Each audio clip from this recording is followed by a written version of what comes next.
What's up, fellas? Another Great Eastern Cutlery.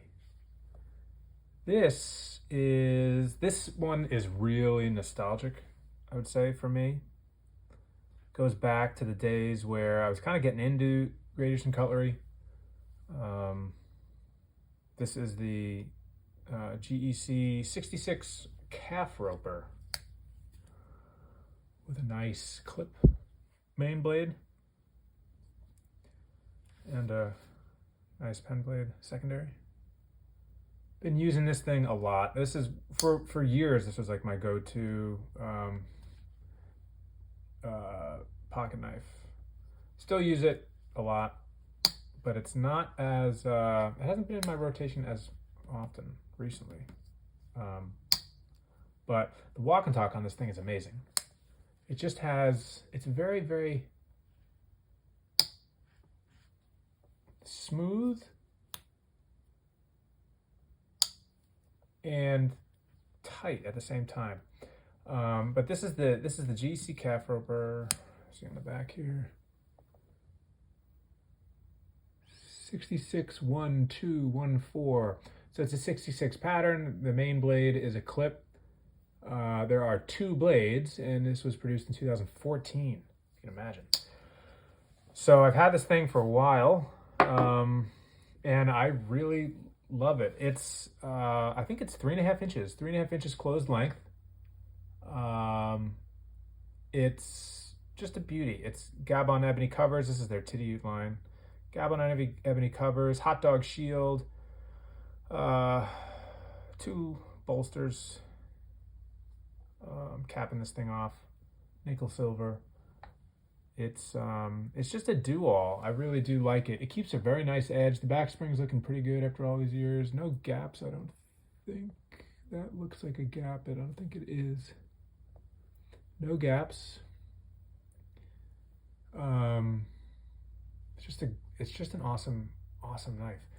I'll say, you know who, throwback here, who gave me who told me about this knife. I must give credit where credit is due. It is the Apostle P. It was years and years ago. I don't remember. I mean, it might have been 10 years ago. 2014 this was made, so, well, no, it wasn't 10 years ago. It was, I don't know, 8 years ago, 9 years ago, I don't know. But the Apostle P, Rob at the Apostle P channel, made a video on the calf roper, this pocket knife, and it was something where I was intrigued. I forget, I haven't seen the video in ages, gosh, but he was saying, I think he was at a GEC rendezvous, or he was at a like a factory tour maybe, or maybe it was just a one-off conversation with either Bill Howard or Bill Howard's son or some of the guys and gals working over there, whatever.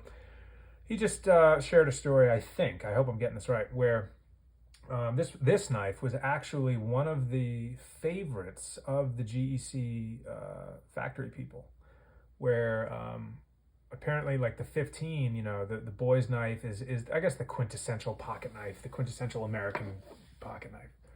And it is also 3.5 inches closed length. But the 15,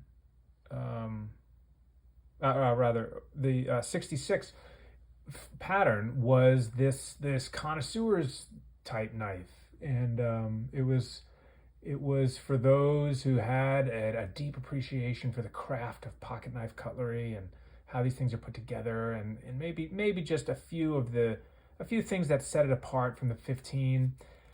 And I was intrigued by that.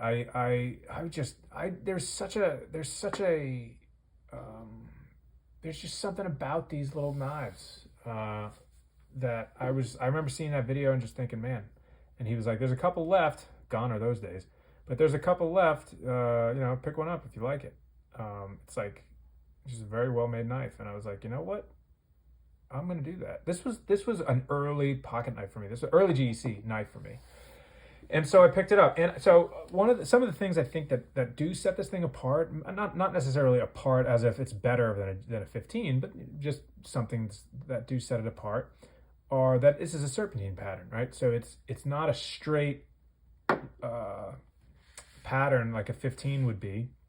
This has got like a little dog leg serpentine type movement to it, which I guess theoretically is a little bit more complicated to make, a little bit more sophisticated of a design in the way that these materials have to bend and move together and still form solid transitions or clean transitions between cover to bolster, between bolster to liner, between liner and backspring, all that, the pins and whatnot. It's just a little bit more, and also the way that the blades kind of sit down into the blade well.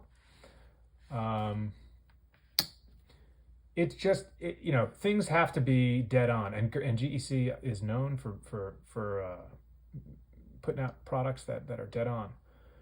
So that might be one thing. Maybe it's a little bit more of a complex design, a little bit more of an artistic way of crafting a knife, which requires a little bit more finishing, perhaps. That's one way to look at it. Maybe another way to look at it is this does not have half stops. It is a very smooth and lovely pull and close. You can hear that. It's just very nice.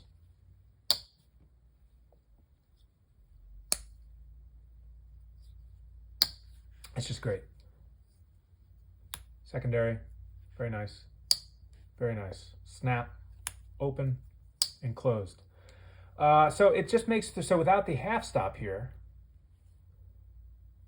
and for those of you who don't know, a half stop would just prevent full-on closure on the finger if for some reason or another, as you were working with the knife, the back of the spring got pushed down and your fingers were right here. A half stop would at least somewhat prevent the knife from just clasping down on your fingers. Now, it's not to say that a knife without a half stop is unsafe, of course.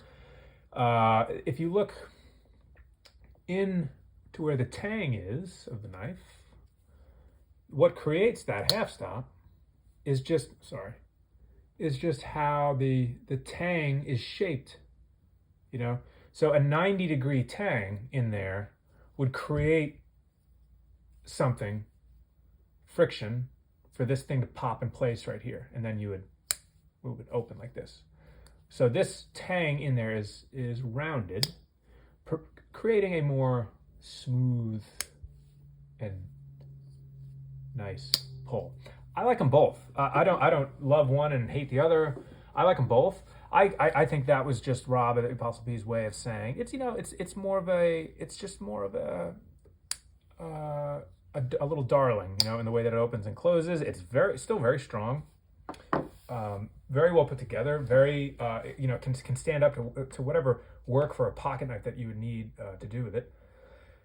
So just those are a few things. I was also intrigued. I love this look of the Gabon ebony and the titty trim. I have to say I love Northfield trim as well. It just depends on the knife. I think each knife kind of does a little bit different. I do like the Northfield, how they pinch the bolsters, and maybe the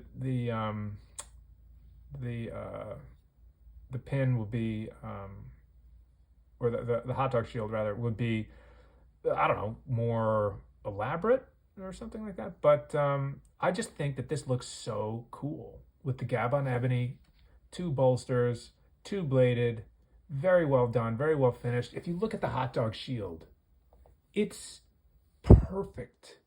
I mean, I'm telling you, you rub your finger over that, and there is no rough spot at all. It is perfect. I mean, look at how that thing sits in there. It's like it's a part of the wood. I think that is so amazing how they do that. It's and that's pinned in there. That thing's not glued, obviously. Oh, not obviously. As many of you know, it's pinned in. It's not glued, so it's gonna stay. It's not gonna bounce out on you.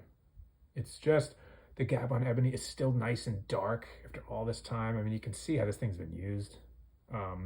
I use it. I don't baby it. I used to just throw it in my pocket. Now I have this old Northwood slip, which works really well. I just stick it in here.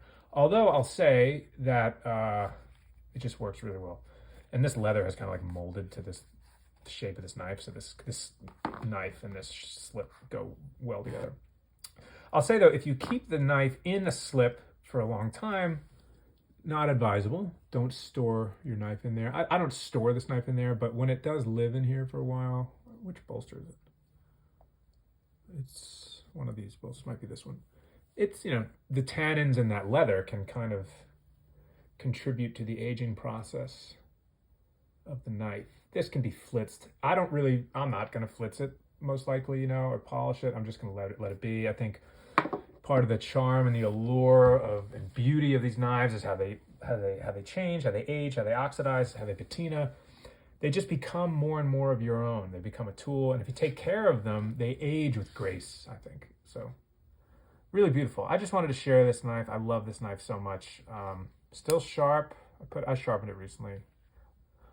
Very sharp. Takes a patina really well. This thing is a razor. It's just a great knife. Let's show you the tang stamps. Great Eastern Cutlery, TIW, Titusville Iron Works.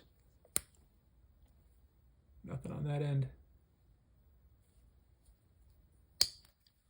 Main blade.